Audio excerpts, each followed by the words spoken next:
विष्णु पुराण कथा में राजा जड़भरत की कहानी का जिक्र किया गया है। इनकी कहानी के माध्यम से मनुष्यों को ये बताया गया है कि कैसे एक इंसान पशु योनि को प्राप्त कर लेता है। आइए जानते हैं विष्णु पुराण में जड़भरत की कथा से कैसे मिलता मनुष्य को अगला जन्म। मृत्यु को आत्मा के सफर का एक पड़ाव मात्र माना गया है, क्योंकि अंत तो शरीर का होता है, आत्मा का नहीं। आत्मा तो मूल है और इसका सफर एक शरीर तक नहीं रहता है। इसे अनेकों शरीर में होकर गुजरना पड़ता है और हर शरीर के मिलने के पीछे कुछ न कुछ वजह होती है। ऐसा विष्णु पुराण, गीता और अन्य शास्त्रों में बताया गया है। लेकिन आत्मा का लक्ष्य भटकना नहीं होता है, बल्कि उसे परतत्व यानी मोक्ष प्राप्त करना होता है। मोक्ष वो है जब आत्मा का संयोग परमात्मा से होता है। परमात्मा को प्राप्त करने के लिए ही आत्मा विभिन्न शरीर को प्राप्त करता है, लेकिन एकमात्र कामना के चक्र में फंसकर आत्मा को बार बार विभिन्न योनियों में जाना पड़ता है। जड़भरत की कथा है कि वो एक महान संत राजा थे। प्रजा का पालन भी वो धर्मपरायण होकर करते थे।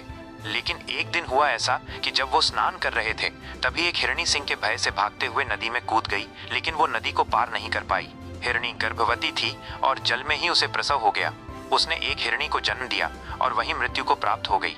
राजा को हिरणी के बच्चों को देखकर उस पर दया आ गई और वो उसे लेकर अपने राजभवन में आ गए। राजा जड़भरत ने उस हिरणी को अपने बच्चे की तरह पालना शुरू किया। हिरणी भी राजा से बहुत स्नेह करने लगी थी और राजा के आगे पीछे खेलती रहती, जिसे देखकर राजा जड़भरत आनंदित होते रहते। राजा का मोह हिरणी के बच्चे से बढ़ता चला गया और धीरे धीरे वो बूढ़े होकर मृत्यु को प्राप्त हो गए। लेकिन मृत्यु के समय भी उस हिरणी से उनका मोह समाप्त नहीं हुआ। वो उसी के बारे में सोचते रहे। परिणाम ये हुआ कि उन्हें मनुष्य योनि से एक पशु योनि में जाना पड़ा और वह स्वयं उस हिरणी के गर्भ में आ गए और हिरण के रूप में उनका अगला जन्म हुआ। इस तरह इस कथा में बताया गया है कि मनुष्य मृत्यु के समय जिस भाव से भावित रहता है, उसी भाव से उसे अगला जन्म प्राप्त होता है। गीता में भी कहा गया है कि मृत्यु काल में भगवान में जिनका मन लगा रहता है वही मोक्ष को पाता है। लेकिन यह बहुत ही कठिन है, क्योंकि जीवन भर जिस भाव से मनुष्य भावित रहता है, वही भाव मृत्यु के समय उसके मन पर हावी रहता है। आपने देखा भी होगा कि घर में किसी की मृत्यु हो जाने के बाद अगर कुछ वर्षों में किसी बच्चे का जन्म होता है, तो लोग कहते हैं कि घर के वही सदस्य लौटकर आपके घर में बच्चे के रूप में आए हैं। दरअसल ये उस व्यक्ति के अपने परिवार के प्रति मोह और कामना को दर्शाता है, क्योंकि मनुष्य अपनी कामनाओं और परिवार के मोह से जल्दी निकल नहीं पाता है।